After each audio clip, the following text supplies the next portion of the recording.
민주당 이재명 대표와 이낙연 전 대표의 이른바 명락회동이 견해차만 확인한 뒤에 성과 없이 끝났습니다. 한편 여당은 한동훈 비대위가 닻을 올렸는데 일부 비대위 위원들의 과거 발언이 논란이 되고 있습니다. 두 분과 정치권 소식 짚어보겠습니다. 서정욱 변호사, 장현주 민주당 법률위 부위원장 나오셨습니다. 안녕하세요. 안녕하세요. 네, 이재명 대표와 이낙연 전 대표가 전격적으로 만났는데 별다른 성과가 없이 끝났습니다. 갈등 봉합은 하지 못한 것 같아요. 이재명 대표가 대표직 사퇴와 통합 비대위 이거 받아들이기 어렵다 이렇게 말을 했네요. 그렇죠. 사실 통합 비대위라는 것은 이재명 대표가 사퇴를 하는 것을 전제로 되어 있다고 봐야 되거든요. 그러면 지금 이것을 민주당이 그리고 민주당 지도부가 받아들일 수 있냐라고 한다면 저는 받아들일 수 없는 요구다라고 생각을 합니다. 일단 당 내에 공감대라든지 이런 부분도 형성되어 있다라고 보기 어렵고요.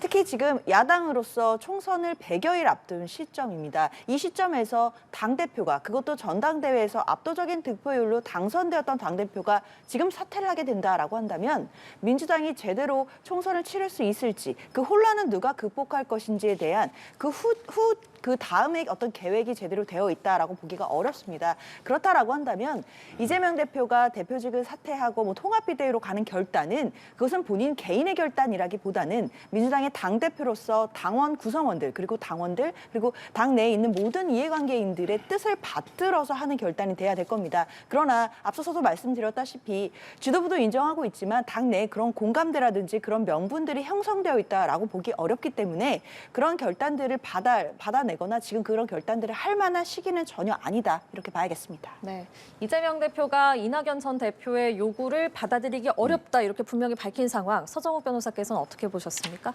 아마 근데 오늘 오찬 예정됐을 때부터 저는 이제 100% 이는 게 99%가 아닙니다. 100%인데 100% 결별은 확실하고 다만 이제 명분 쌓기 아니냐 서로 마지막까지 이제 노력했다. 이런 데 명분 쌓기라고 이렇게 저는 분석을 했어요. 왜 그러냐면 요구 조건이 이제 도저히 이재명 대표가 이제 들어줄 수 없는 요구 조건입니다. 아마 저는 이재명 대표가 구속됐으면 그 당시에 옥중에서도 이게 도장 들고 들어갔을 거예요. 옥중 공천. 어떻게 해서 내가 이게 대표가 됐는데 이 공천권을 내려놔라. 이게 도저히 수용할 수 없는 요구잖아요. 그리고 이제 두 번째 얼마 전에 우리 남평호 민정실장 있잖아요.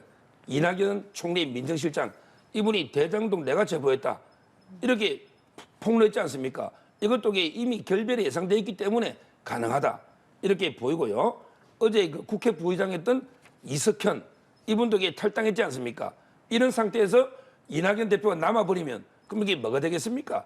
저는 이게 이미 예정된 거고 명분 쌓기다 이렇게 보이고요. 여기서 중요한 게 우리 장 변호사님은 뭔데 물러날 이유가 없다고 하지만 국민의힘의 김기현 대표하고 비교해 보자고요. 김기현 대표도 압도적으로 과반 이상 대표됐습니다. 근데 물러났어요. 김기현 대표가 뭐 수사받는 게 있습니까? 재판받는 게 있습니까? 이재명 대표 지금 수사받는 것도 몇 개 남아있고 재판도 한 10여 개 가까이 될 겁니다. 세분하면. 일주일에 재판 3-4번 가야 됩니다. 이래가 이게 어떻게 당대표 합니까? 이래가 이게 어떻게 전국 지원 유세 다닙니까?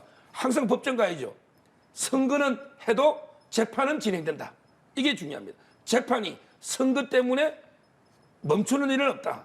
그렇다면 이게 총선 전날까지도 일주일에 3-4번 재판하러 가야 된다. 그런데 어떻게 선거를 지휘합니까?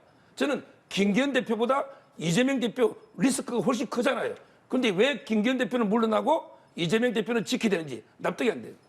일단 둘은 결별하게 될 것이다 이런 말씀을 주셨는데 또 회동 뒤에 이재명 대표가 이낙연 전 대표에게 탈당을 재고해달라는 뜻을 전했지만 이낙연 전 대표는 조금 더 가치 있는 일을 위해 갈 길을 가겠다 이렇게 말을 했거든요. 네. 이낙연 전 대표 입장에는 변화가 없는 것 같습니다. 그렇습니다. 일단 이낙연 전 대표 입장에서는 지금 당이 뭔가 변화를 좀 기다렸다라는 이제 취지의 말씀을 하고 계신데요. 결국에는 사실상 통합 비대위 요구를 이재명 대표가 이제 거부를 하면서 이런 부분에 대해서는 의견이 좁혀지지 않은 것으로 봐야겠습니다. 다만 그렇다고 하더라도 이낙연 전 대표가 신당 창당할 때까지는 시간이 좀 걸릴 겁니다. 당장 당을 창당한다고 해서 내일 당이 딱 나오는 것이 아니고 그 창당까지의 또 복잡한 절차들이기 때문에 그런 절차들을 거쳐가는 하는 시간들은 분명히 존재합니다. 그럼 그 시간 과정 속에서 정치는 생물이기 때문에 또다시 두 분이 만나시거나 또는 두 분 간의 의견을 조율할 수 있는 기회는 저는 얼마든지 아직 살아있다라고 생각이 들고요. 네. 그렇다 하더라도 오늘 이 만남이 물론 아쉬운 부분도 있지만 그 만남 자체로도 또 의미는 있었다라고 생각이 듭니다. 일단 두 분께서 오늘 어떤 결과물이나 또는 두 분 간의 어떤 합의점을 찾기가 굉장히 어려울 수도 있다는 것을 알면서도 그래도 만났다는 것에 의미를 좀 둬야겠는데요. 일단 당 내에서 또 안팎으로 두 분이 만나야 된다라는 요구들 그리고 요청들이 굉장히 많았습니다. 그런 요구들에 대해서 당원들의 그런 기대에 좀 부응하기 위한 모습이었다라는 생각이 들고요. 일단 아무런 결과물이 없더라도 만나는 모습 자체를 보여드려야겠다라는 결단만으로도 저는 일단 의미가 있다고 생각이 들고 앞으로의 또 시간들이 남아있기 때문에 그 시간 과정 속에서 또 어떤 또 단합을 위한 노력들이 나올지는 계속 차분히 지켜보면 될 것 같습니다. 네. 자, 그렇다면 예. 제가 보기에 장 변호사님 다시 또 기회가 만날 있는 것처럼 이게 희망을 가져보지만 이미 두 분은요 돌아올 수 없는 게 강 건넜다니까요. 제가 보기에 다시 만날 일도 없고 만나봤자 의미는 없다 이렇게 보이고 아마 이제 조만간 신당 창당합니다. 근데 여기서 중요한 걸 제가 말씀드리고 싶은 게 바로 이제 이준석 신당과 이낙연 신당은 다릅니다. 세계가 달라요. 이준석 신당은 지역 기반이 없어요. 근데 이낙연 신당은 호남이다. 이런 데 지역 기반이 있다. 이게 첫째 다르고요. 두 번째, 이준석 신당은 현역 없어요. 헌화의 탈당하면 배지나러 갑니다. 현역이 없어요. 그런데 이낙연 신당은 저는 상당히 그 공천 학살이 구체화되면 현역 배지들이 상당히 합류할 수 있다. 이게 두 번째 다르고요. 세 번째, 가장 다른 게 바로 이재명 대표와 한동훈 위원장의 차이입니다. 한동훈 위원장은 완전히 이준석 바람을 잠재워 버렸어요. 따라서 이제 이준석은 바람이 없어요. 그런데 저는 이재명 대표는 계속 사법 리스크가 커지면서 오히려 이제 이낙연 신당은 상당히 지금은 홀로 외롭게 나가지만 초기에는 미약하지만 나중에 상당히 태풍으로 변할 수 있는 세 가지가 다르다 봅니다. 예. 글쎄요, 저도 조금만 반박을 해보자면 물론 서 변호사님처럼 바라보는 그런 분석도 존재할 수 있겠지만요. 뭐 이낙연 전 대표가 뭐 호남에서의 어느 정도 지분이 있는지 또는 지역적인 기반이 있는지에 대해서는 또 많은 분석들이 존재하는 것도 분명합니다. 당연히 이준석 전 대표의 신당보다는 지역적인 기반이 있을 수 있다라고 볼 수는 있겠지만 당 내에서 지금 뭔가 따라서 탈당하겠다든지 또는 이낙연 전 대표의 그런 또 신당 창당의 움직임에 대해서 처음에 나왔던 당 내 여러 가지 반응들을 미루어 볼 때는 사실 지역 기반이나 또는 뭐 파급력이나 이런 부분에서는 현재 판단으로서는 생각보다 높지 않을 가능성도 분명히 존재하는 것 같고요. 그리고 두 번째로는 이제 현역 의원들의 합류 가능성을 말씀 주셨는데 그 부분은 국민의힘이나 민주당이나 뭐 마찬가지 상황인 것 같습니다. 국민의힘에서도 뭐 공천에 탈락할 가능성이 높은 의원들은 분명히 이준석 전 대표의 신당으로 합류할 가능성이 얼마든지 남아 있는 것 같고요. 그리고 마지막으로 한동훈 비대위원장과의 관계들이 남아 있지만 한동훈 비대위원장과 그리고 이준석 전 대표의 관계는 좀 전형적인 반비례 관계가 아닌가라는 생각이 듭니다. 결국은 지금 이준석 전 대표가 상대적으로 좀 언론에서 묻혀져 가는 분위기가 되어 있지만 한동훈 비대위원장의 뭔가 지지율이라든지 이런 부분들이 조금 더 떨어지게 된다면 이준석 전 대표가 또 올라올 수 있는 공간들이 생기는 이런 모습들이 보이기 때문에 이런 부분들은 앞으로 변화하는 정치 과정 속에서 주목해 보면 될 일이다 이렇게 생각이 듭니다. 네.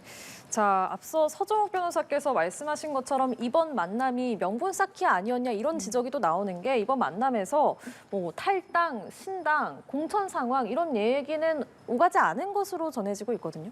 그렇죠. 상당히 냉랭하게 한 50여 분 정도 이렇게 대화하다가 끝나기 따로 헤어지지 않습니까? 저는 애초에 아까 제가 조금 전에도 말했지만 미리 징조를 보면요. 결과를 예측할 수 있는 거예요. 만약에 아직까지 결심이 안 되고 돌이킬 수 있다면 굳이 이석현 이분이 부의장입니다. 육선하신 분이에요. 이분이 미리 어제 탈당했겠습니까? 그다음에 아까도 말했지만 남평호 이분이요. 이낙연 대표 몰래 내가 제보했다고 하지만 그 말을 믿을 사람이 그 말 믿을 개딸들 중에도 한 명도 없을 겁니다.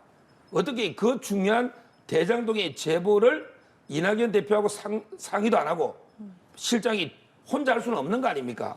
저는 이런 게 모든 징조를 봤을 때 이미 결별은 기정사실이다. 이렇게 보이는 거고 그래서 제가 자신 있게 오늘 이제 그 마지막 명분사 끼고 해동해서 이게 그 봉합이 되는 거는 없다. 이렇게 제가 예측했던 거고요. 또 자신 있게 앞으로도 이게 총선까지 다시 이게 봉합되는 이런 일은 없다. 제가 감히 예측하는 게 이렇게 감정적으로 서로 이제 그 헤어지고 나서 다시 결합한다. 이거는 이제 있을 수 없다. 저는 이렇게 봅니다. 네, 장현주 부위원장께서는 앞서 만남 자체로도 의미가 있었다 이렇게 말씀을 하셨는데 이런 지적에 대해서는 어떤 말씀 주시겠어요? 글쎄요, 뭐 정치의 분석이나 또 뭐 예상은 다 자유의 영역이니까요. 그 부분에 대해서는 이제 앞으로 지켜보면 될 일이지만 정치는 정말 그야말로 생물이기 때문에 앞으로 총선까지 남은 100여일 동안 어떤 일이 발생할지 우리가 지금 현재로서는 다 예측하기는 어려울 것 같습니다. 다만 서두에도 말씀드렸지만 이재명 대표나 이낙연 전 대표나 오늘 만남으로써 뭔가 결과물이 나오기 어렵다는 것 두 분 다 알았을 거라고 생각이 듭니다. 그렇다면 결국 입장차만 확인하고 이 만남 자체가 결렬이 되거나 좀 아쉬운 결과를 보일 수밖에 없다는 것도 알았겠지만 그래도 만났다라는 것 자체에 저는 또 나름대로의 방점이 찍어야 된다라고 생각이 듭니다.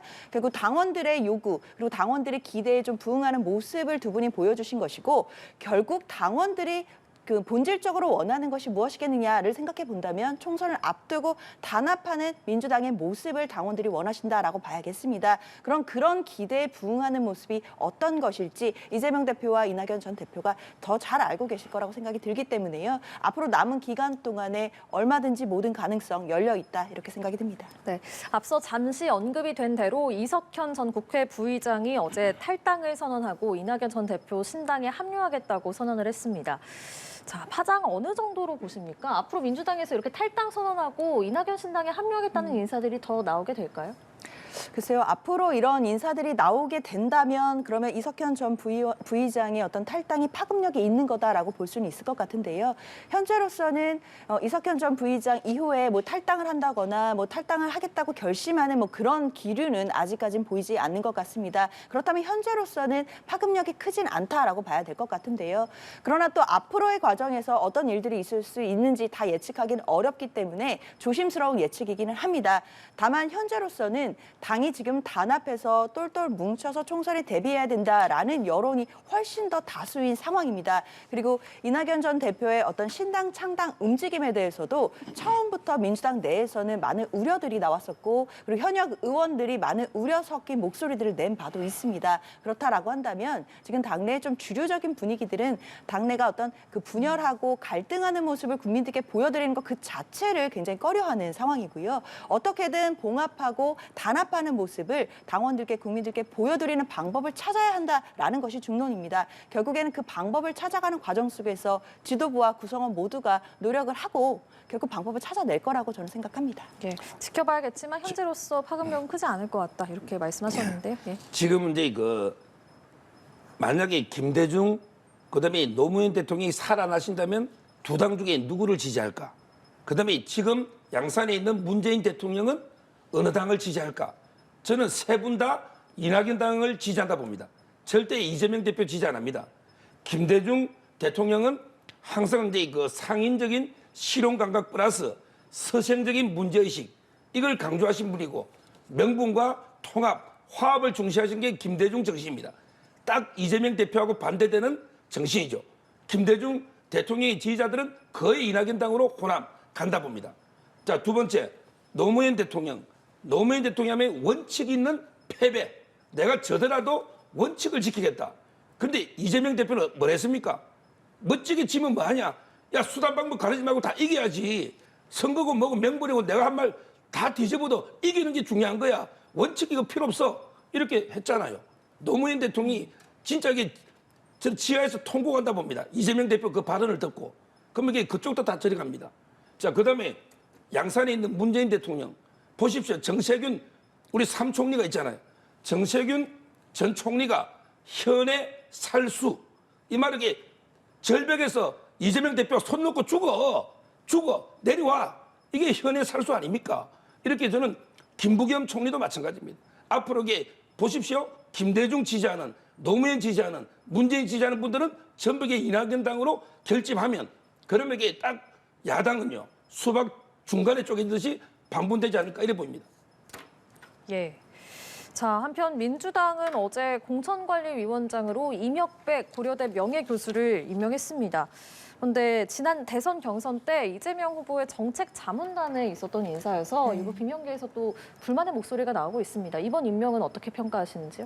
사실 저는 조금 아쉬운 부분이요. 당 내에서 어떤 중요한 결단을 할 때마다 그런 것들이 좀 계파 갈등으로 치환되는 것 같아서 좀 우려가 듭니다. 사실 앞서서 안규백 전략공천위원장이 임명됐을 때에도 탕평책이라는 또 그런 또 얘기들이 많았었습니다. 왜냐하면 안규백 위원장 같은 경우에는 아시다시피 정세균계 정치인으로 분류가 됐기 때문인데요. 그것을 두고도 또 비명계에서는 이제 안규백 위원장은 정세균계가 아니라 친명계로 전향했다라는 취지의 또 비판이 나왔었거든요. 사실 그런 거는 당내 구성원들이 보기에는 참 아쉬운 지점입니다. 사실 안규백 위원장이 갖고 있는 저 전략공천위원장으로서의 역량이 있는 것인데 그런 것보다는 어느 계파에 속해 있는지 이런 부분을 따지고 서로 간의 계파 갈등으로 모든 것을 치환하는 것 자체는 별로 도움이 되지 않는다라고 생각이 들고요. 특히 임혁백 교수님 같은 경우에는 지금 공관위원장으로 선임이 되셨는데 지금 12년 만에 외부 인사가 공관위원장으로 오는 겁니다. 그것 자체도 굉장히 큰 의미가 있는 것이고요. 특히나 임혁백 교수님 같은 경우에는 지금 세계적인 거의 석학으로 인정받으시는 분이거든요. 그리고 학자의 양심을 걸고 이번에 이 중차대한 시점에서 혁신적인 공천을 하실 분으로 기대하고 모셔온 분인데 이분에 대해서도 뭐 대선 캠프 때 뭐 자문단에 있었다는 취지로 또 친명계가 아니냐라는 이야기가 나오는 것은 저는 좀 많이 아쉬운 부분입니다. 사실 당 내에서 지금 결정하는 부분에 대해서 모든 것을 계파 갈등으로 치환한다라고 한다면 국민들 보시기에 민주당은 하는 일 없이 계파 갈등만 하는 당으로 보일까 봐 저는 참 우려스러운 부분들이 있거든요. 그런 것보다는 임혁백 교수님이 공관위원장으로 오시게 된 이유와 명분들 그리고 앞으로 어떤 일을 하실지에 대해서 기대를 걸고 좀 지켜보는 것 그런 차분한 마음들이 중요한 게 아닌가라는 생각이 듭니다. 네, 이번 민주당의 공관위원장 임명 어떻게 평가하십니까? 결국은 이제 뭐 탈당을 하든 말든 우리는 이게 공천은 우리 친명에서 이제 독식하겠다. 지금 이제 이재명 대표는 총선 승리가 중요한 게 아닙니다. 본인이 교도소 가면 총선 승리하면 뭐합니까? 오로지 100석을 얻든 80석을 얻든 내를 끝까지 지켜줄 수 있는 교도소 안 가게 지켜줄 수 있는 이런 확실한 충성파만 하자. 그러려면 공천은 철저히 개딸을 위한 공천을 해야 된다. 그래야만 이게 된다. 의석수가 150, 180 하면 뒤통수를 치가지고 내가 구속돼 버리면 이재명 대표는 모든 게 끝나는 거예요. 따라서 어떤 화합이나 통합, 협치 이런 것보다는 철저하게 공천을 나에 대한 충성도, 우리 이재명 대표에 대한 충성도 이렇게 공천을 하겠다. 이런 의도로 반발이 있든 없든 그냥 무조건 본인의 자문위원이라 이 정도면요. 거의 뭐 이재명계라고 봐야 됩니다. 이 정도의 올릴 정도면 따라서 공천은 나의 길, 우리 마음대로 하겠다. 이렇게 저는 의도로 읽힙니다. 예, 한편 어제 한동훈 비대위원장과 이재명 대표가 여야 수장으로 처음 만났습니다. 자, 어제 둘의 만남은 어떻게 보셨는지 또 들어보겠습니다. 먼저 서정욱 변호사님. 지금 이제 아마 이제 두 분이요. 상당히 보기보다는 처음에 좀 화기애애하게 웃으면서 뭐 몇 번 하고 하지만 예. 저는 그렇지만 이제 실제 속을 보면 상당히 칼을 감추고 있는 그래서 제가 저번에도 소리 장도 웃는 얼굴 속에 칼을 감춘다 이렇게 평가를 했는데 실제 저는 이제 그런 모습을 느꼈고요. 그리고 이제 처음에 요구가 여기 갑자기 이태원 참사가 이런 게 왜 나옵니까? 저는 도저히 납득이 안 돼요. 지금 이게 처음에 상견례하는 자리 아닙니까? 가볍게 이제 서로 협치하고 덕담하고 이러면 되는데 이런 자리에서 이태원 참사 이런 특별법을 해달라. 정말 이게 앞으로요. 좀 이게 참사 생길 때마다 특별법 만드는 이런 관행 좀 없어져야 됩니다. 우리 세월호 특별법 수없이 해가지고 몇 차까지 조사했습니까? 근데 비용 예산 낭비한 것 빼고 새롭게 드러난 결정적인 새로운 사실이 뭐가 있습니까? 우리 이태원 진짜 안타까운 참사죠. 그때 우리 국민이 핸드폰으로 다 이게 봤지 않습니까? 유튜브로 직접 눈으로. 근데 뭘 더 어떻게 하려고 이게 특별법 조사하자는지 납득이 안 되고 이런 정치 공세를 왜 첫 상견례 자리에서 요구합니까? 이거는 저는 전혀 불이에 맞지 않는 부당한 요구다. 이래 봅니다. 네, 장현주 부위원장님께서는 어제 만남 어떻게 보셨어요? 사실 그동안 서로 간에 너무나 좀 날선 발언들을 주고받으셨던 두 분이었기 때문에 그 만남 자체가 굉장히 큰 주목을 끌었던 하루였던 것 같습니다. 네. 어떤 분은 그런 말씀 하시더라고요. 정치는 진짜 아무나 하는 게 아닌 것 같다. 그렇게 서로 뭐 한동훈 비대위원장도 이재명 대표를 향해 그동안 얼마나 험한 말들을 많이 내뱉으셨는데 그렇게 또 면전에서 보고 악수도 하고 웃어야 하는 것이 또 정치라는 것을 또 다시 한번 보여준 장면이었다라고 생각이 드는데요. 이런 모습들을 보면서 그래도 그동안의 날선 말들을 주고받고 서로의 자리에서 해야 될 일을 했었겠지만 그래도 이게 웃는 얼굴로 마주했던 그런 회동 자리에서 인사만큼은 기억을 해서 앞으로 국회에서 할 수 있는 일들, 여야 간의 협치를 할 수 있는 일들을 하면 어떨까라는 국민적인 또 기대도 품어볼 수 있는 장면이었다라고 생각이 듭니다. 그렇기에 이재명 대표가 뭐 이태원 참사 특별법이나 전세 사기 특별법에 대한 요구들을 좀 한 부분들이 있는데요. 이런 부분들이 결국 민생과 관련된 부분들이고 그리고 국회에서 해야 되는 일들이었기 때문에 이 부분에 대해서 국민의힘의 지금 당대표 자리라고 할 수 있는 한동훈 비대위원장과 어떻게 협치의 물꼬를 틀지 상의를 할 수 있는 첫 번째 상견례가 아니었나 이렇게 생각합니다. 예, 뭐 상견례 분위기는 겉으로 보기에는 좋았지만 회동 후에 한동훈 비대위원장이 김건희 특검법은 총선용 명백한 악법이다 이런 입장을 다시 한번 강조를 하기도 했고요. 그렇다면 앞으로의 여야 협치는 어떻게 전망하십니까? 사실 굉장히 어려울 것으로 보이긴 합니다. 물론 국민과의 기대와는 항상 좀 반대로 가는 것 같은데요. 아무래도 김건희 여사에 대한 특검법이 통과는 됐지만 대통령실에서 즉각 거부권 행사하겠다라는 발표를 한 상황입니다. 결국 대통령께서 거부권 행사를 하시게 된다라고 한다면 당연히 국회에서의 또 재의결이 있을 것이고 그리고 지금 민주당에서는 이 부분을 또 권한쟁의 심판이라든지 법적으로 뭐 대응할 방법까지도 검토하겠다라는 입장이기 때문에 일단 대통령실의 거부권 행사가 있고 나서는 사실 여야 간의 국회에서의 갈등은 더 극한으로 갈 것은 분명해 보입니다. 예, 앞으로 어떻게 전망하세요? 여야 협치. 아마 이제 어려울 겁니다. 이제 사실 전쟁이죠. 뭐 총선이요. 워낙에 중요하기 때문에 이번 총선은 이제 그냥 평범한 4년마다 돌아오는 총선이 아니고 결국 보수 진영과 진보 진영이 나라의 운명을 좌로 돌릴 건지 우로 갈 건지 이걸 이렇게 결정하는 거의 전 국회 때 선거만큼 중요한 이런 이제 선거입니다. 왜 그러냐면 이게 문재인 대통령 때 박근혜, 이명박 대통령이 구속됐어요.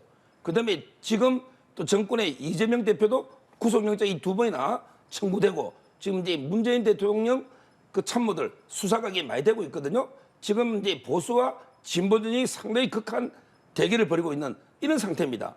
따라서 이제 제가 보기에 뭐 협치나 여야 간의 대화 이거보다는 철저하게 전쟁, 경쟁이 일어나지 않기를 보입니다. 예. 자, 한동훈 비대위에서는 발언 논란이 있었습니다. 민경호 의원은 노인 비하 발언에 더해서 일본 식민지배 옹호 발언 논란까지 불거졌고요. 박은식 의원은 결혼과 출산의 주된 결정권자는 남자다 이런 글을 SNS에 과거에 올려서 이게 또 논란이 되고 있습니다. 어떻게 대처해야 한다고 보십니까? 이런 이제 발언을 평가할 때는 항상 중요한 게 전체적인 취지, 전체를 다 봐야 돼요. 예를 들어 이제 식민사관 이거는 말이 안 되는 거고요. 전체 발언의 문맥을 보세요. 이거는 말도 안 되고 그다음에 박은식 위원의 결혼과 출산의 결정권자 남자 이것도 전체 문맥을 보시면 이 두 개는 이제 저는 뭐 전혀 문제가 안 된다 이렇게 보고 있고요. 다만 이제 하나 문제되는 게 이제 노인 비하 발언 이 부분은 이제 좀 부적절한 거는 맞아요. 그런데 그것도 전체 취지는 뭐냐? 옛날에 386 지금 이제 686까지 왔죠. 386 운동권을 이제 몰아내야 된다. 청산해야 된다.